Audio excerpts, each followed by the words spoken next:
Fala galera, tudo certo? Titã aqui, bem-vindos a mais um vídeo do canal. E no vídeo de hoje é um vídeo um pouco especial. Eu não estou aqui sozinho, estou aqui com outro youtuber que vocês conhecem também, ou espero que vocês conheçam, é um youtuber gringo, o Mac. A gente vai conversar um pouco sobre algumas melhorias que o game deve ter, né, ou que esperamos que tenha, antes do TORR, que tá previsto pro dia 21 desse mês, tá bom? Ou, enfim, pro comecinho ali dele, beleza? Então, sem mais delongas, bora pro vídeo que tem a lista muito grande. Vale falar que esse vídeo vai ser um vídeo em inglês, tá bom? I think the current focus should be trying to keep current players interested in the game and making the quality of life for the current players better. This would consist of things such as a daily redeem for people who miss their dailies or aren't able to get dailies done for some reason on a specific day. The next day they'd be able to log on and redeem the missed rewards. What the redeem could cost is silver stars, very cheap silver stars, I should say, because this idea comes from the Japanese version where they implemented this, and in the Japanese version it only costs 100 per box. It's which really is cheap. relatively cheap. And then speaking of silver stars, I think that there needs to be more silver stars in the game as well. Territory War, or not Territory War, sorry. Verdict of Glory is great for resources and items, but regarding the silver star department, it's relatively low compared to what we were getting from Temple beforehand. So I think either implementing more silver stars in Verdict of Glory or, anywhere in the game, but putting silver stars in more areas, increasing the amount of silver stars we get from every event in the game. Like, this has been a common reoccurring issue throughout all stages of the game. Exactly, because if you have to upgrade a card or upgrade your mecha or your war mode, whatever, you spend like 100 silver stars and then one upgrade. It's unfair.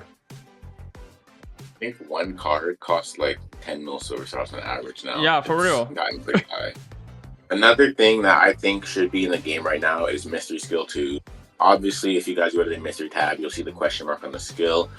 In other versions of the game that has already been revealed, we already know what it is, and I believe that the update was supposed to come just based off of comparing with other things, but for some reason it didn't come. But a mystery update would bring more life back to the classes that are currently finding their place back in the meta, like Berserker and Kensei and Ranger. These three classes would definitely be in the biggest buffs, as well as taking down some of the powerhouses like Pyromancer, who get less effective second mystery skills.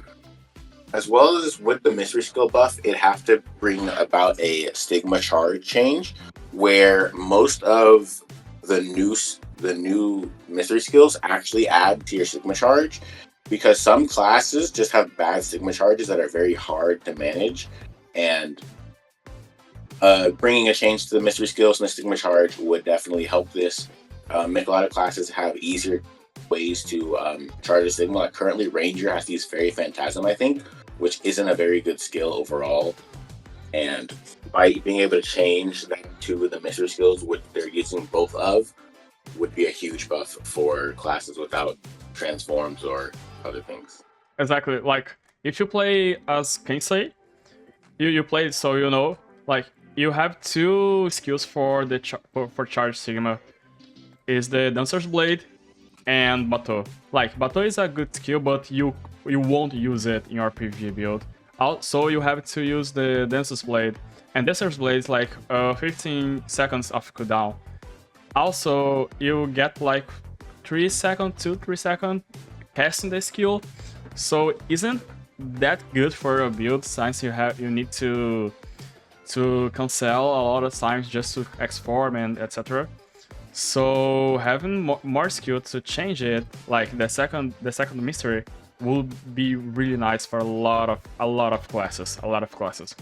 And Ranger, Azura, in my opinion, will be the best class in the game. Not gonna lie, will be like amazing.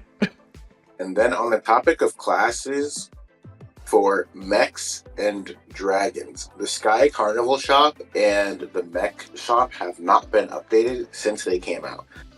Since they've come out, we have gotten more dragon upgrades. To our dragon now goes beyond level 11, which requires a very specific item that you can only get free to play through Ocean.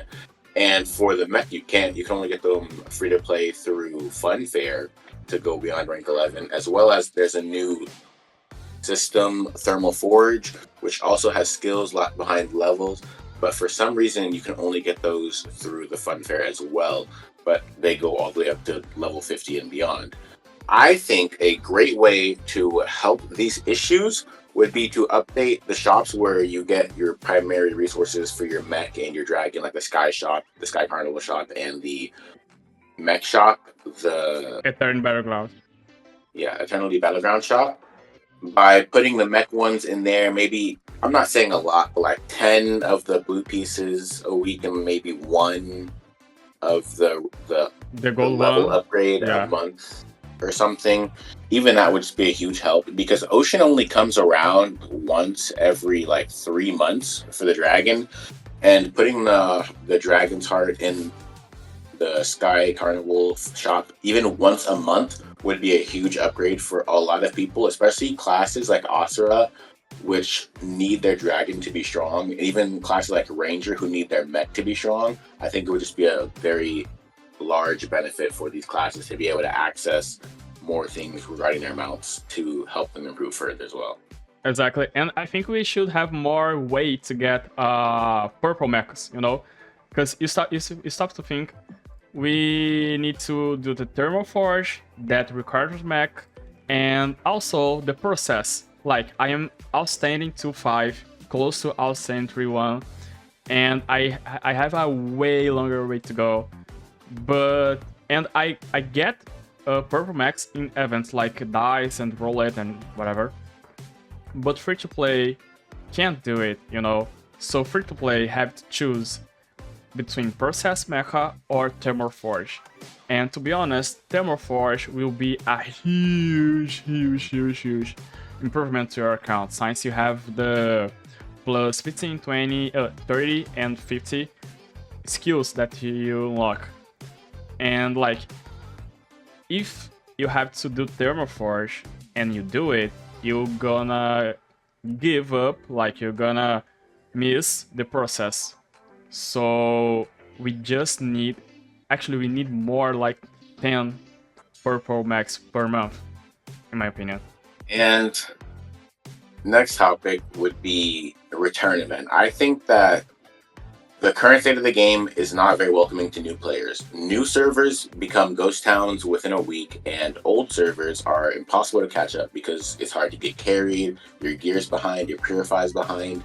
The easiest fix to this, which they've already shown that they are willing to do, is return events. Currently, we have return events maybe once every 2 years, I feel like, because it just feels like they just do not release them. However, the last return event was amazing. They gave us, level 123, 124, a free Great Mage, a free Apollo Cat. So they gave us really relevant things that we're still using today. And I think that if we just have that, just to a higher extent, to like level 130, with some, maybe to 1 or 2 of every rank 10 card with the current Funfair cards, that is just a huge benefit to so many players. Even players who are currently caught up might need yeah, like I got Great Magician and Apollo Cat, and it's better than the buff that I use it. A little bit more niche issues, but hard realms need an update. We're still on Void 3 for the past 4 years, I think. The Nightmare card realm also hasn't updated either, which I think is a pretty fun kind of mini game aspect of the game, where you could just speed run and see your name on the board and like see who plays your class, who's good in your class. I feel like that type of stuff is pretty interesting in the game, and it's better to have more things that are optional to do but not forced on you, because it just feels like when you're done with your dailies, you're kind of just doing nothing in the game nowadays. So having more options to do just fun little side events would also be fun, such as like a fair board or even the couples event. I don't know what it's called anymore. The one where you carry each other and get hearts for it. I think they should also add is true. No, true there. Yeah, I think so. Yeah, truth or dare. Like improving on these type of mini events and things that we already have in the game that could potentially have better resources and better rewards in them.